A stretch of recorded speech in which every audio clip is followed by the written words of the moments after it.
My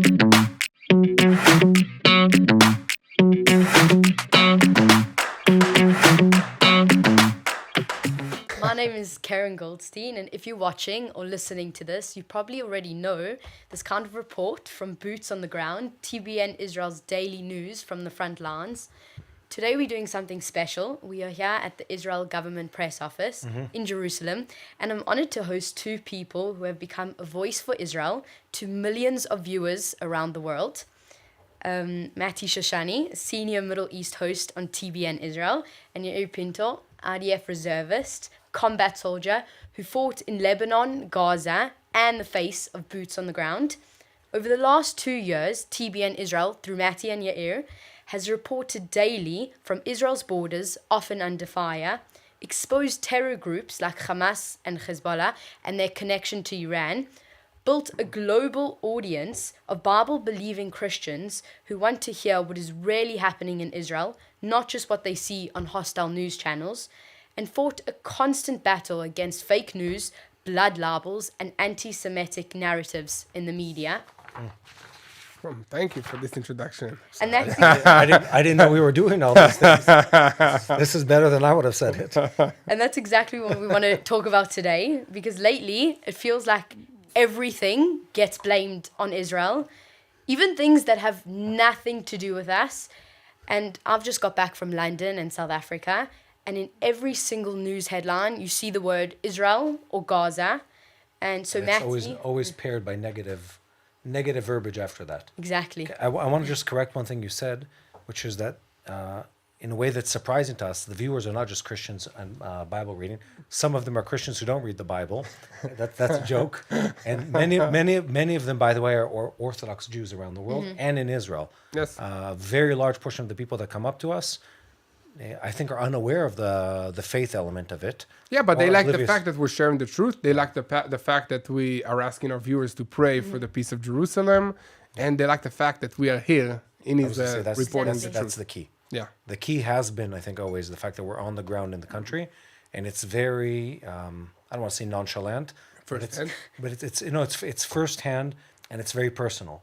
So I think people were looking for a face to connect to repeatedly, and they got that. And it's not just us; it's also several other YouTube channels that you've seen explode through the last couple of years exactly because of that. And it's nice for other Jews to see that Christians support them and other people besides or Israelis or Jews in the diaspora Yeah, support but Israel. I would argue that many Israelis, and I can't talk on behalf of Jews outside of the country because I don't encounter enough of them, but in Israel, my personal experience would say that the Jewish population in this country deeply understands the relationship to the Christian audience and Christian value set in a way that wasn't existent to this degree before October 7th. And Yeah. the reason is because after the shocking events of October 7th, everyone around the world, Israelis assumed everyone would look and say, these guys are the victims, these guys are the villains.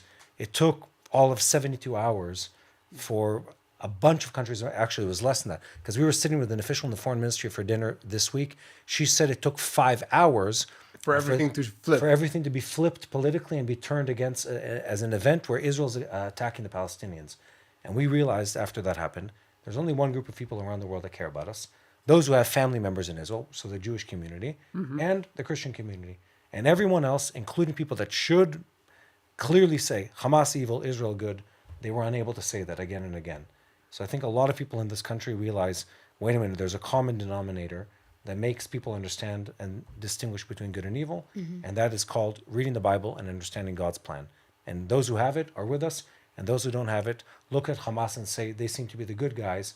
Look at the IDF sacrificing soldiers to protect the lives of the Palestinians and say, clearly they're the evil guys, which is so perverse in every way. It's very annoying. And I think that one thing that they also appreciate is that we are going to all the places, like you said. So we've been reporting from Lebanon, from inside Hezbollah tunnels, from Syria, from the Gaza Strip, from all areas multiple times. And I think that's something that people are looking for, like authenticity, a face to put together with what they're hearing, and facts from the ground, and not just a report from a studio, even though this studio is very nice.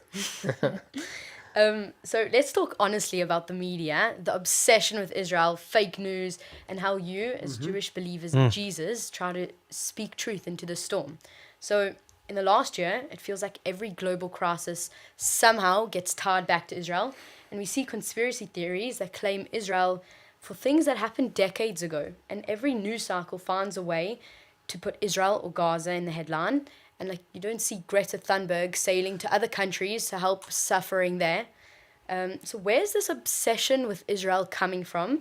Why has Israel become the focal point in global journalism today, while wars in places like Ukraine or persecution of Christians in Nigeria get far less attention? I don't think it's new. I think we forgot how substantial it was. I think we were oblivious to the deep-rooted anti-Semitism. We were oblivious to the fact that there's an ambient temperature of anti-Semitism that is always there, and it was just comfortable and it was non-PC for a while to talk about it. So we forgot that it existed, and I'd say specifically the Israeli government and the non-Israeli Jewish diaspora forgot how much people hate Judaism and how diabolical it is. I'd say to that, there's two big elements here. One is that it's always been the case that people ignore evil that happens around the world. That's never changed. And the second one is this last wave is just another in a very long series of it. There isn't, if you could look back 2,000 years, you'd be hard-pressed to find a single generation in which there wasn't some kind of anti-Jewish movement around the world. And the reason is because it's biblically founded, which is something Yair talks about, and I think has made a huge impact on our audience. It's biblically founded, it's spiritually based, but it's also intended at hiding the evil that other people carry out. And that's part of the story here. Just yesterday we were talking about this in a conversation where one of the biggest trending films right now is a film called Palestine 1936. And it's a film that's trying to rewrite the narrative of what happened in the Great Arab Revolt of 36, where they tried to revolt against British mandate in what was called Palestine back then, or Israel, Palestina, depends who you ask. And they were crushed by the British, and they try to spin the story as if the Jews were to blame for that whole story. This film is trending. It's got 100% Rotten Tomatoes rating right now, and it just shows you that the story never goes away. And really, when you boil it down, it comes back to two things. One, people trying to prove that God isn't faithful and God doesn't stand with the people of Israel. And the fact that Israel is successful and victorious, it disproves that faith statement. And alive. And the fact that we're still here with a country with the same language. And the other part is what you exactly mentioned, Keren, which is that there's an underlying issue where evil people use Israel as something that is a smoke veil of what they're actually doing, of the massacres of Christians happening in Africa right now, of sex slaves under ISIS and then other places, of countless atrocities that became around. I mean, look, the Russian government kidnapped at least tens of thousands of Ukrainian citizens when the war broke out. Have we heard about this in the news recently? I haven't heard about it. I mean, and the list goes on and on and on and on. It's always Israel. So it's two, the spiritual, like Yair loves to say, and then the practical, which is if you can only talk about Israel, you can never talk about something else. So this brings me to my next question that... But Yair, I think, phrases the spiritual side of it beautifully. Right. Listen, I think that it's a spiritual war. Keren. That's the only explanation that I could say to myself, because we do not have gold. Israel does not have natural resources. Then there is no rational explanation why all these nations will want to invest so much money and efforts and manpower on launching attacks against us. So the only thing left is spiritual. They look at Israel and they see a fulfillment of God's promises to his people. And the fact that he is a living God to the people of Israel, to the Jewish people, means that he's the one true God to everybody around the world. And they just cannot stand that. So they want to destroy Israel and prove that our God is false. But they cannot do it. And on top of that, God is using this situation to prove that he's still performing biblical level miracles in Israel today. I mean, we see that we have won against 7 different fronts, multiple enemies. It's a miracle. It's not because the Iron Dome is so successful or the IDF people are so smart. I mean, we're very smart. Although they are. They're very smart. Doesn't make sense. It's a different level. I mean, we have also personal stories of rockets landing next to IDF soldiers and not exploding, and miracles on top of miracles. And just to talk about the resilience of the people of Israel in this war, I mean, there's one of my favorite stories, and then Mati can add to that also, is that after Iran launched 300 rockets and missiles and drones at Israel, on the WhatsApp groups, after the last rocket, it was stated, everybody, WhatsApp groups for the mothers that are sending their kids to school, it was saying, so it's over. Can we send our kids to kindergarten now? I mean, that's how fast everything shifts back to reality. So I think that it's been clear that this is a spiritual war, and the only way to fight a spiritual war is to pray, to have faith in God, and to unite against evil. And we've seen it clearly from day one. This is a war between good and evil. Absolutely. And there are clear sides. And I think that before October 7th was kind of blurry. You know, you had some gray areas. You didn't know what's right, what's wrong. Now it's very clear. But the problem is just to the West. Yes. And that's we were the ones who were wrong. For them, if you look at their messaging, you look at the jihadists, the anti-Western, the radical Muslims, they've been consistent and honest about their communication for decades. We chose to belittle what they said. Exactly. We chose to look down and oh, no, just give them McDonald's, just give them jobs. That's all they want. They just want deals. That's not true. They are radicalized and radicalizing, both in past tense and in future tense, and present progressive. If we're in English, You lost me now completely. It's been a few years since my English class. no, I just had to touch back on it with my daughter. But it's happening in real time. Simple is the best. Yeah. And it's happening in real time. And they say openly, time and time again, we want to bring down everything you believe in. We want to kill you all. We want to take away what you have. And we look at them and say, no, that's anti-Muslim to say this thing. I'm not saying that. They're saying those things time and time again. And we chose to ignore them. For once, we were woken up because we had no choice because they kicked down the door and murdered 1,200 Israelis on the 7th of October. You had to react. You had to believe them. And they said, we came to kill you. We came to rape you. We came to destroy your way of life. And they did it. Yeah. So let's believe them for once. When the Iranians say all our country for 50 plus years is geared towards the destruction of everything you believe in, let's believe them. Yeah, believe death them. to America, death to Don't take it Israel. lightly. Big Satan, small Satan. That's what they've been saying Yeah. for many, many, many years. I mean, let's believe them. Yes. I mean, they've proven that they're right. And what we're seeing now in the United States, in Europe, is that their plan is more than like a 3-year plan. They're planning 100 years in advance to infiltrate all the education system in the United States of America, the political systems, the culture, the society systems. And we've seen that, at least now, with the administration of the United States, somebody is beginning to wake up to see the dangers of the Muslim Brotherhood. And also here in Israel. It's very scary. I was going to say before, to what Matty said, to the next question, that do you think the media genuinely cares about the suffering in Gaza?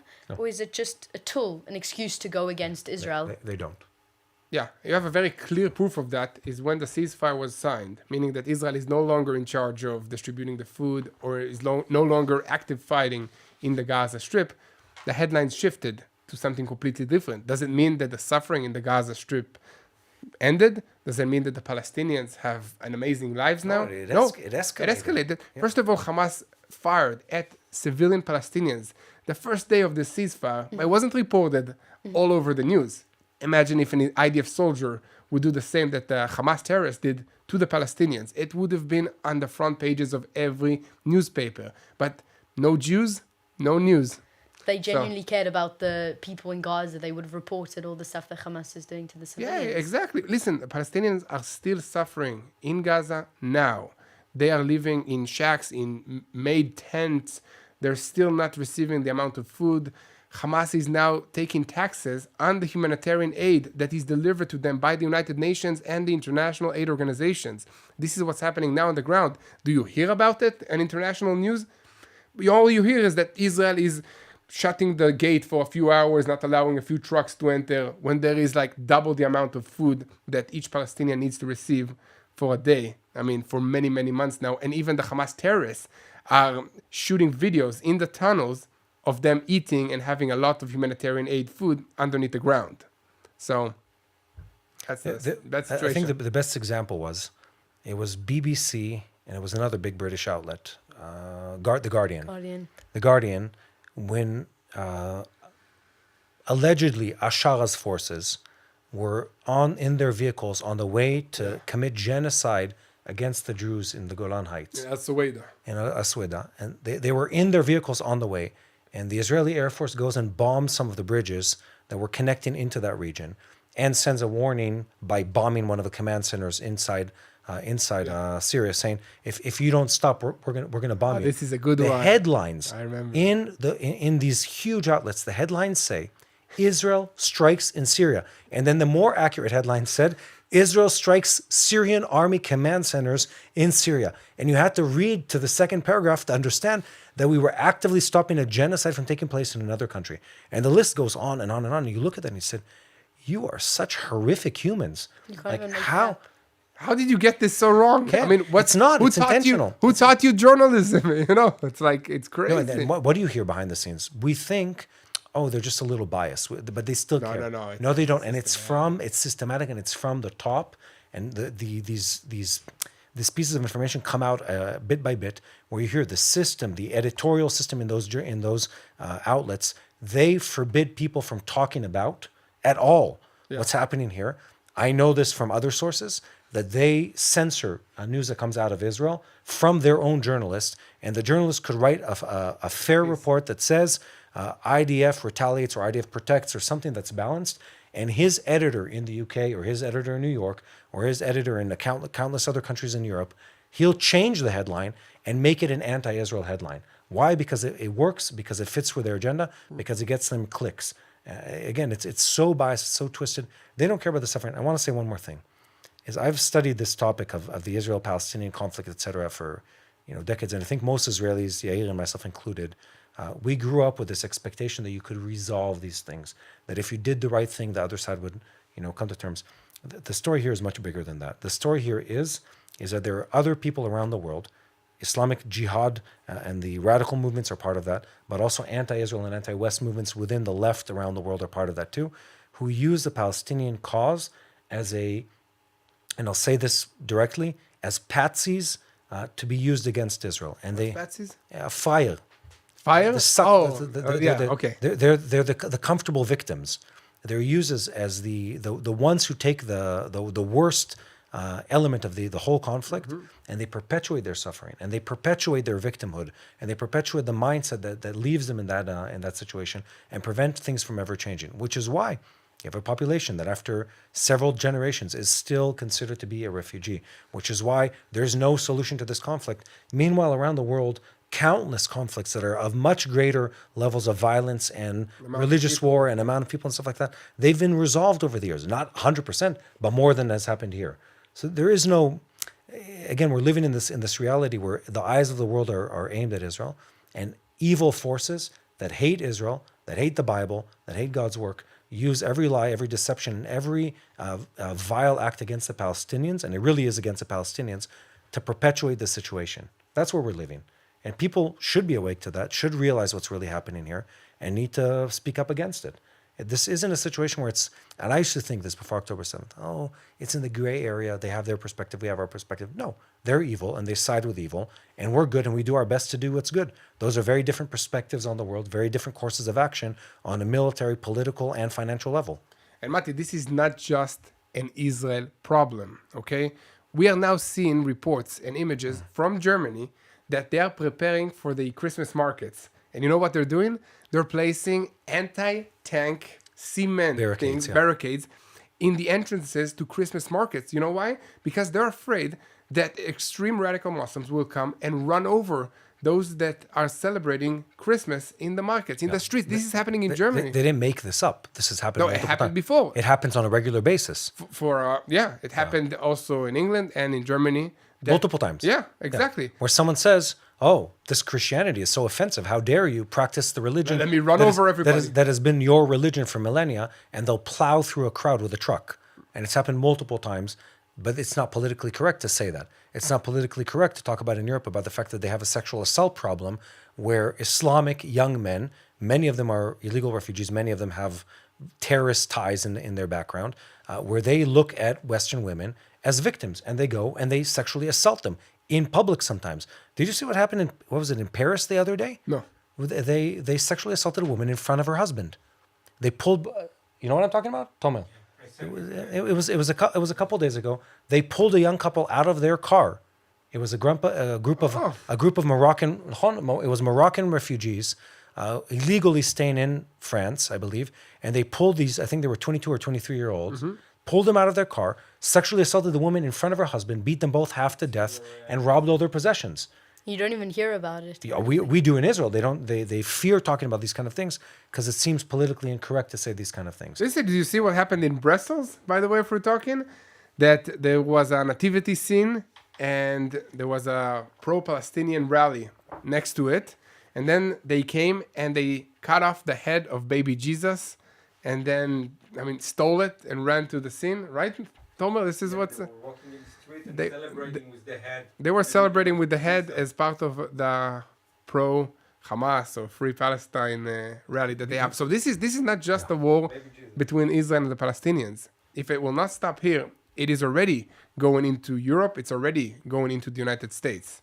So it either stop here. Either you stand with Israel against this evil, or you're gonna fight it alone.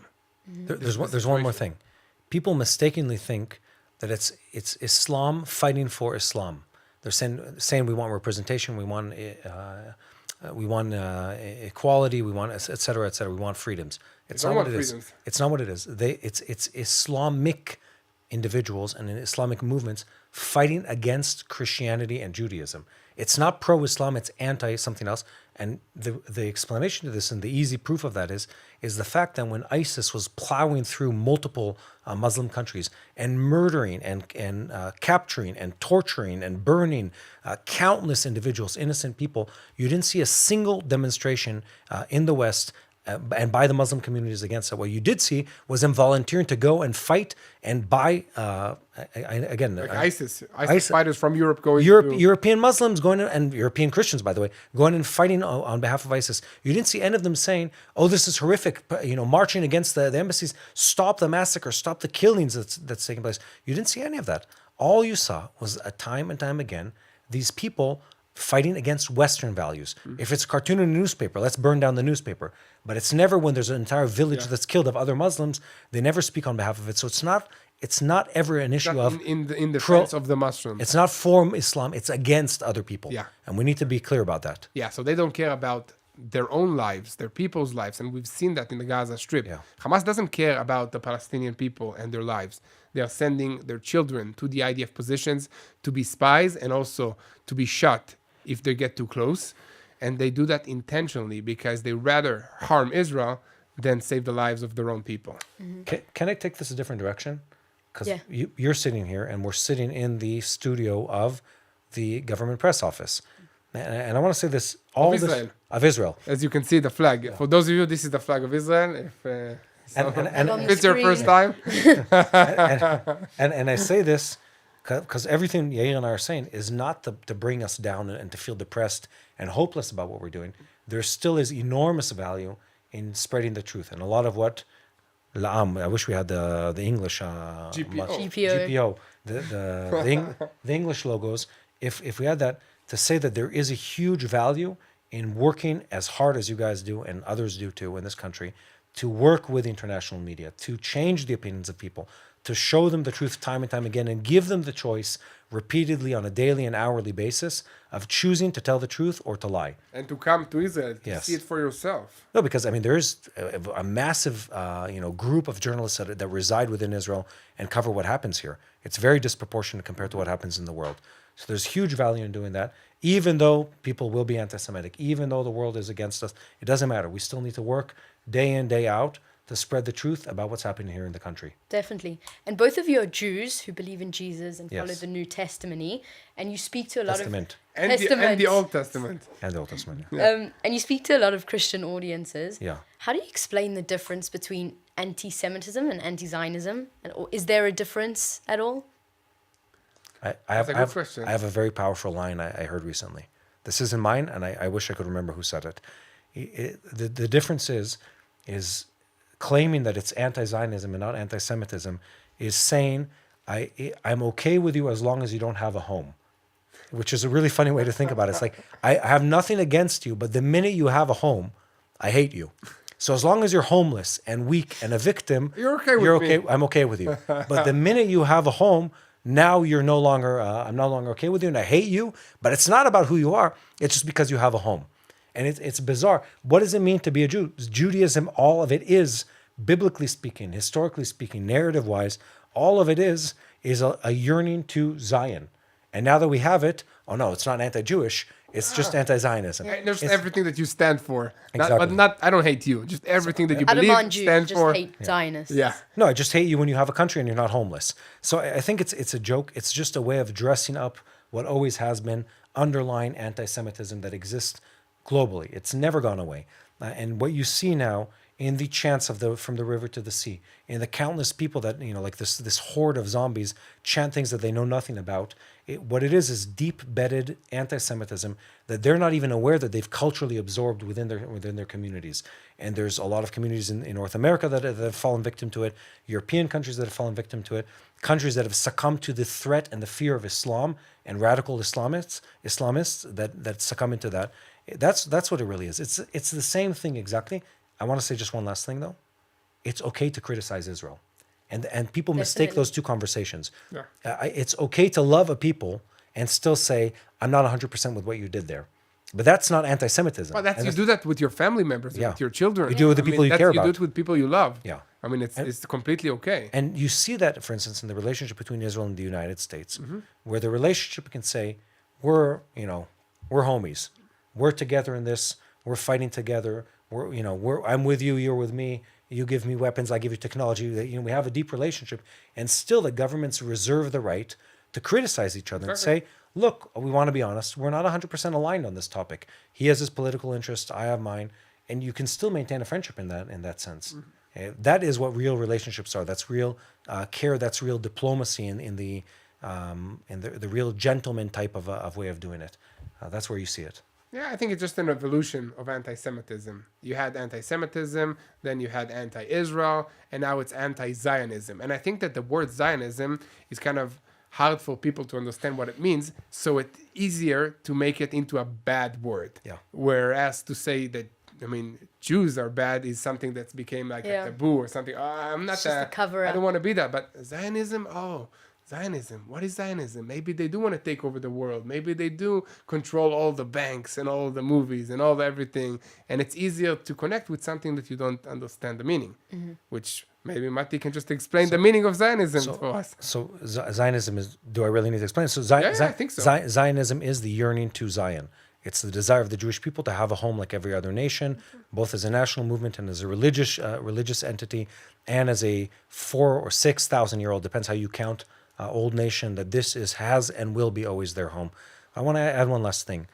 The trend of anti-Semitism is linked into anti-Zionism or anti-Israel, or I'm just criticizing everything Israel does. I'm okay with other Jews as long as they're silent and victims.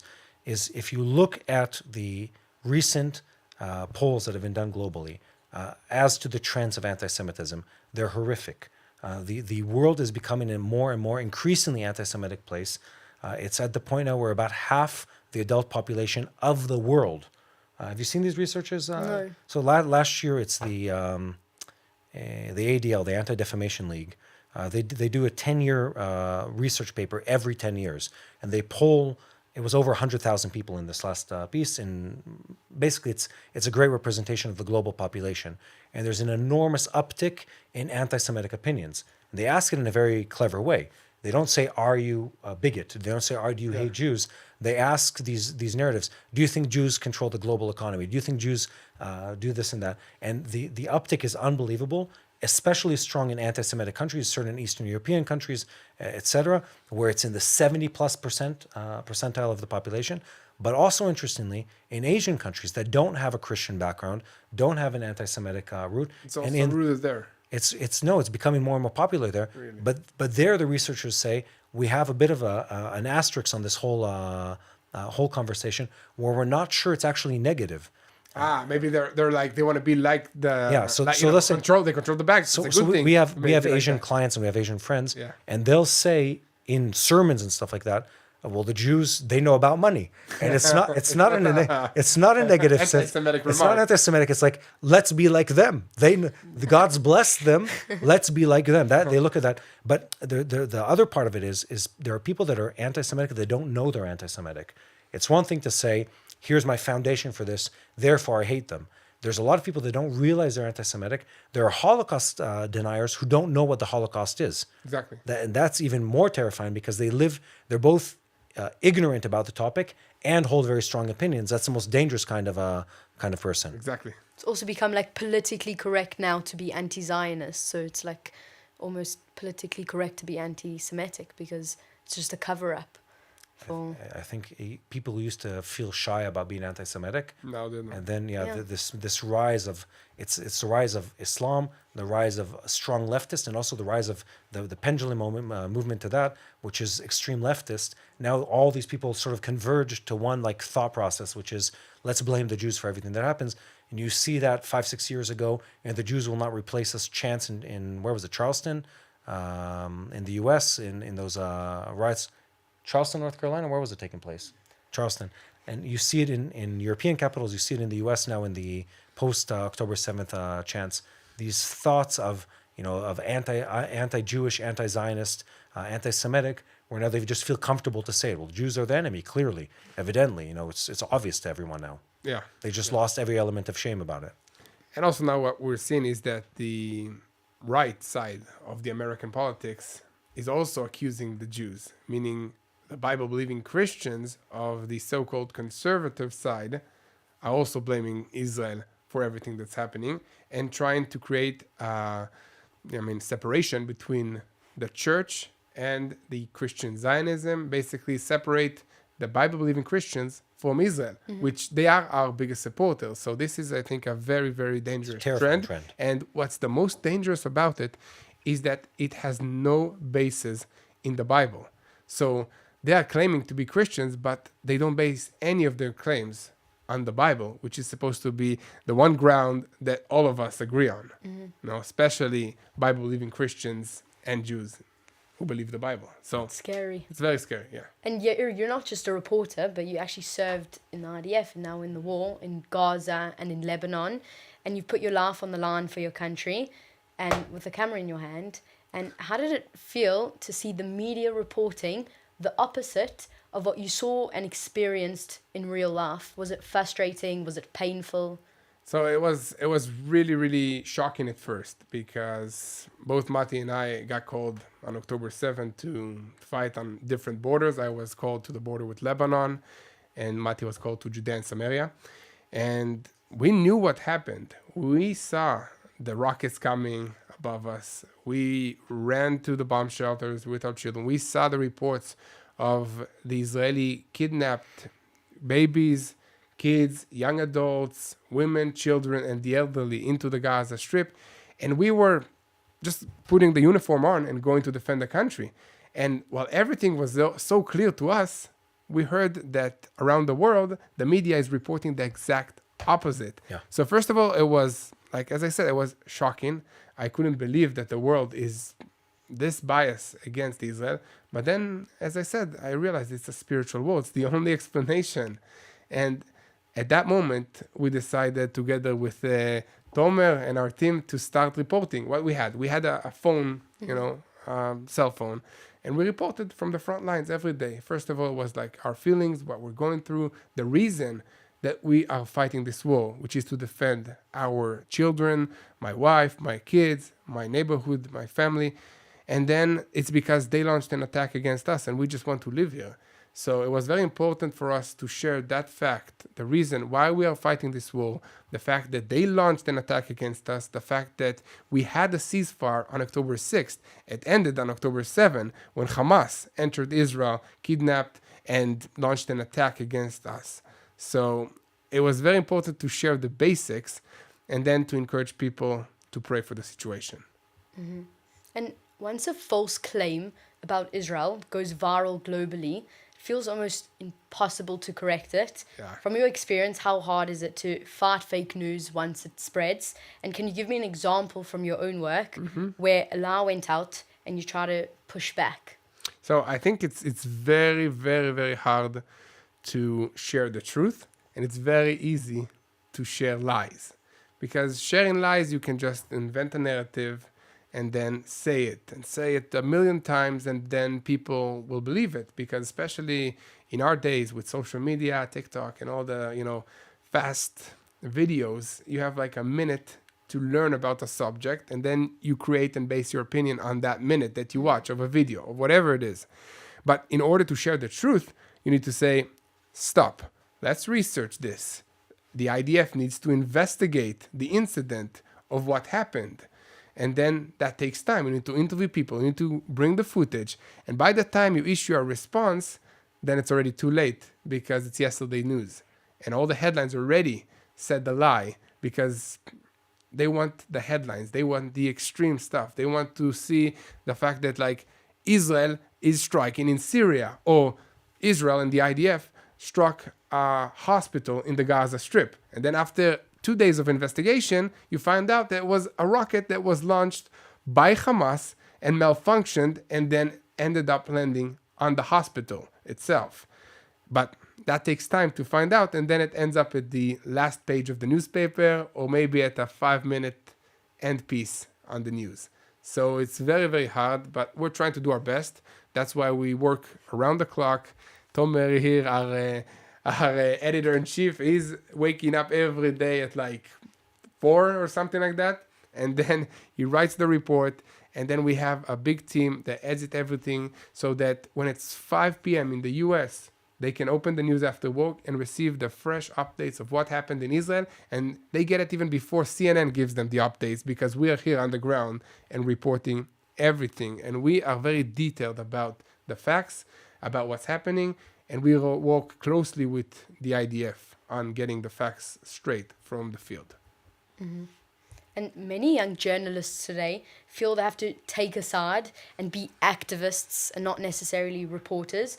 Do you think that journalists today feel pressure to take sides rather than report impartially? And do you think some of them are actually scared to be pro-Israel because of their editors or their audience? What a great question. I think the answer is yes to all of them. One, journalism has become far more shallow and very biased. And there's 50 years of a trend there that have to do with who actually owns journalistic outlets and news outlets, and how a small elite group of billionaires control much of the global news. That is true, and there's a lot of content out there on that topic. But there's another part, which is the beauty of social media is that news travels fast, and the detriment of social media is that news travels fast, and there's no time for fact checking. Example is, in the past, if someone wrote a story, let's say in a newspaper does an investigative journalism piece on a corrupt government minister, they investigate for 3 months, they have 4 people that work on it, they fact check, they're about to run it to the press, and they call the government office and they say, we're running, it's Thursday or it's Wednesday night, we're running a story, it's hitting the press Thursday at midnight, and it's going to say that Minister so-and-so is part of a large corruption ring, give us your response. And they can say, nothing, you're right, or they can lie. They can go to the courts and say they're about to run a libel piece against us, put out a gag order on this piece. And if it's a democratic country, they'll actually examine it or not. Mm-hmm. Nowadays, like Yair gave an example, the expression is a lie travels around the world 3 times before the truth has had breakfast. And really what happens is people spread a lie, it travels around. Many times these lies are intentional. They cite sources that are known to be, the Gaza Health Ministry. Come on, they're Hamas. They're Hamas beacon and Hamas outlet. Yeah. They traditionally and repeatedly lie. People spread the news. 3 days later, they put on some hidden link within their website a response that correction. Says a correction. The correction doesn't say correction. It says update on so-and-so piece, and it says, without actually stating any responsibility, this piece that we did on this topic wasn't up to our journalistic standards, which is a very nice and sugar-coated way of saying we openly lied and did so intentionally, and we're not planning to take any responsibility for it. And that's really the problem. And the only solution for that is for audiences not to be sheep. Mm-hmm. That's the only solution. There is no way that you can stop TikTok and Instagram and Facebook and 100 different outlets from spreading lies and half-truths. There is no way to do that. The only way is for people to be grounded and for people to have true information, and for 18-year-olds and 16-year-olds and 20-year-olds not to think that they know everything about what happens in the world, as I did when I was that age. And it's a repeated trend throughout human history. But you know everything about the world, right? Exactly, yeah.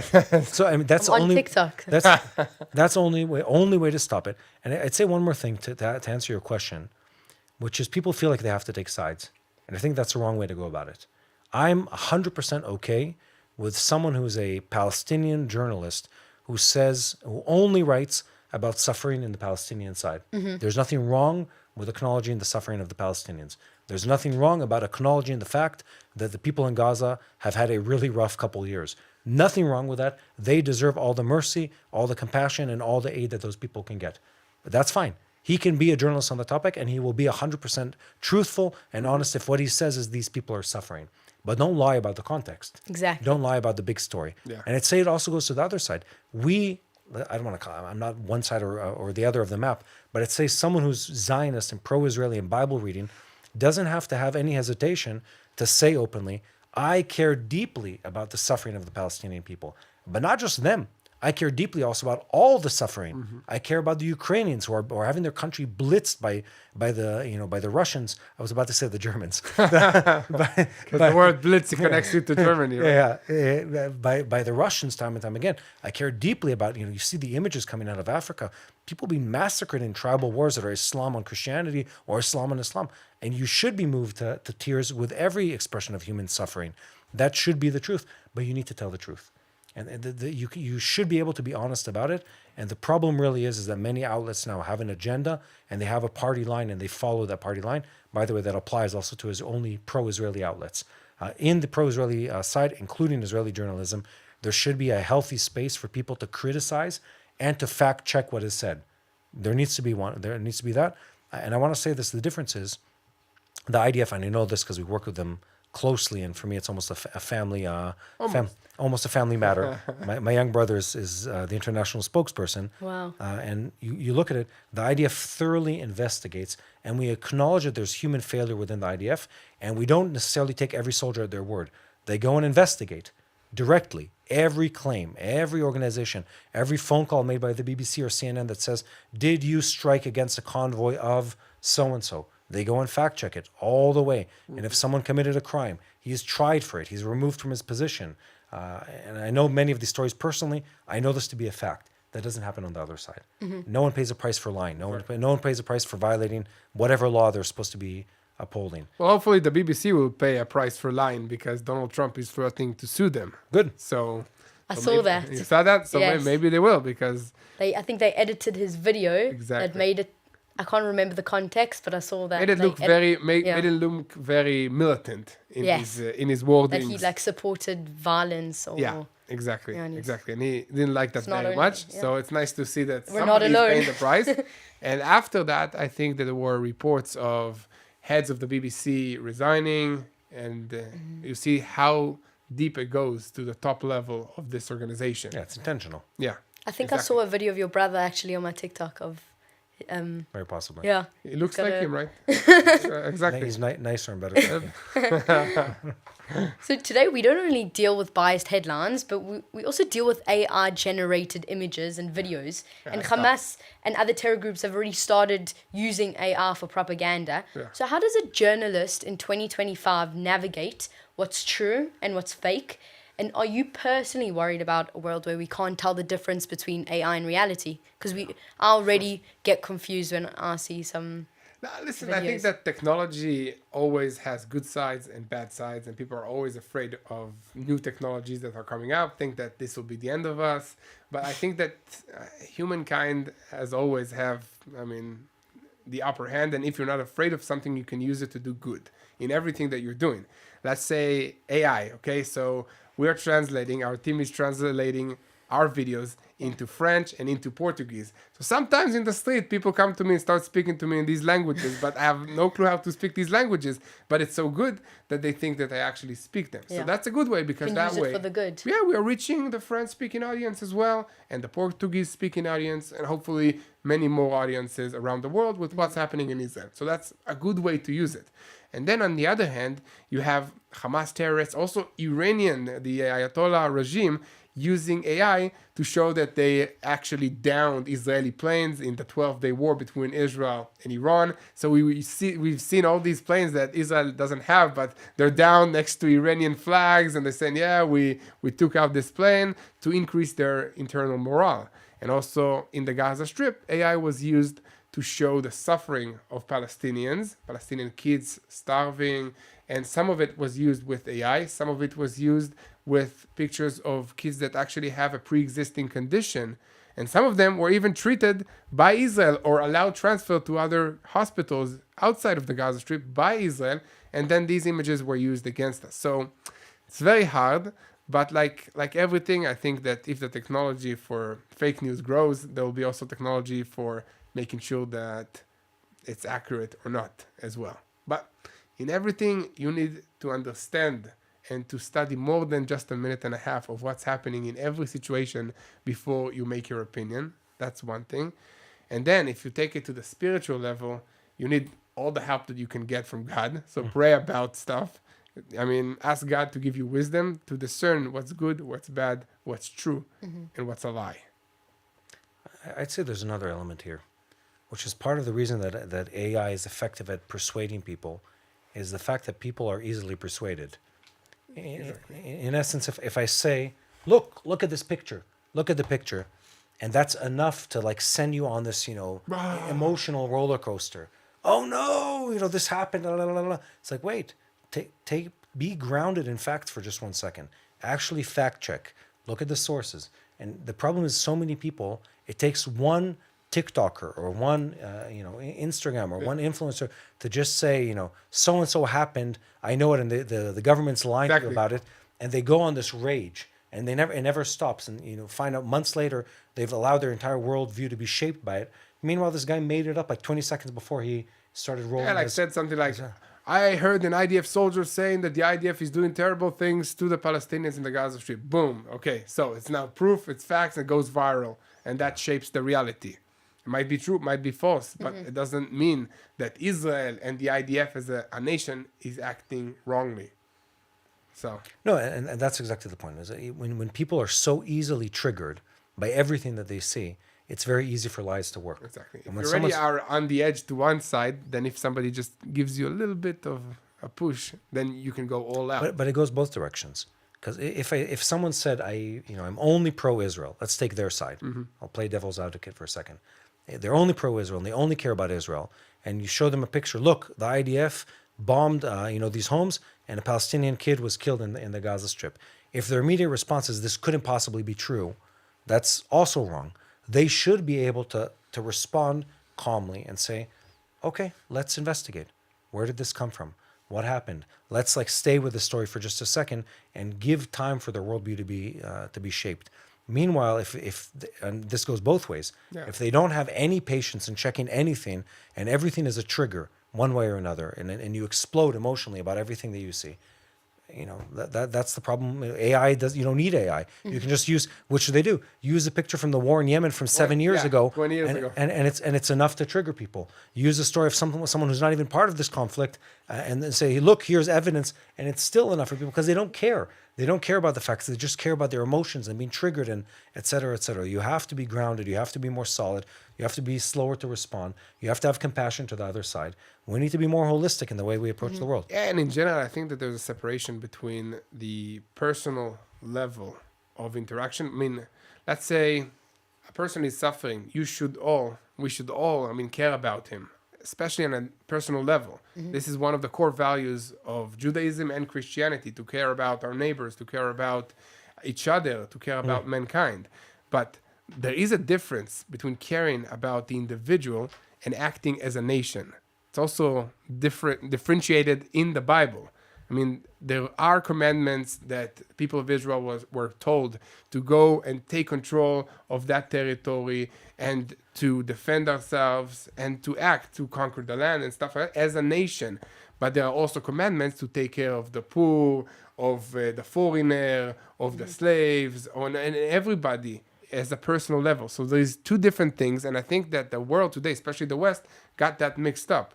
So there is an important need to take care of those that are suffering on a personal level, and there is also a need to act as a nation Yeah. for the greater good. Yes. And it's important to not mix these two. Because if you look, because in any nation you have one person suffering, but that doesn't mean that the entire country is intentionally heading that direction to harm the small people or the vulnerable people. And I want to go back to something you said earlier about how many popular Christian or conservative influencers are now saying negative things about Israel. So how, as a Christian network, do you attract believers to listen to you when the other voice they admire are saying the exact opposite about Israel? And like someone like me that's 19 and is on TikTok, on social media, and we used to see people like Charlie Kirk who were supporters of Israel, and now it's a lot of influencers who are against Israel. How do you attract people to listen to you and not listen to other influencers? Well, first of all, it's a very tough battle. I mean, first of all, we just need to go out and create more content and share our truth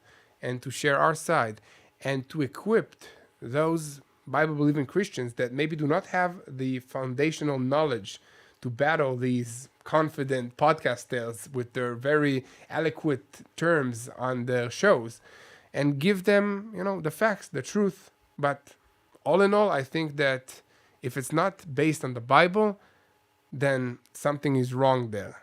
I mean, if you're a Christian and you're listening to all these voices and it's not based on the Bible, then something is off. And I think that this is something that a Christian who's going to church should not trust his pastor with everything that he believes in and everything that he says. He should take the sermon, go back home, open the Bible, pray about it, see what God is making him feel and what the word of the Lord is telling him to do with this information that the pastor told him. It's the same thing with podcasters, same thing with spiritual leaders. I mean, you have to have a personal connection with God and to understand the facts on the ground. Definitely. Do you have anything to add? Complicated stuff. Right? No, Not easy. it really is such complicated issues. And it really is. I've tried to think about this in the past.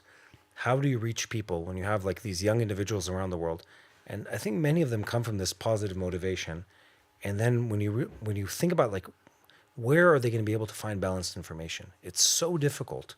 It's so difficult to do it in this echo chamber of opinions and social media. And social media and its algorithm feeds you similar opinions or the opinions of your friends and stuff like that. You really have to be a deep person to be able to find the truth in these different things. And I think when it comes to the question you asked about faith, there's a trend.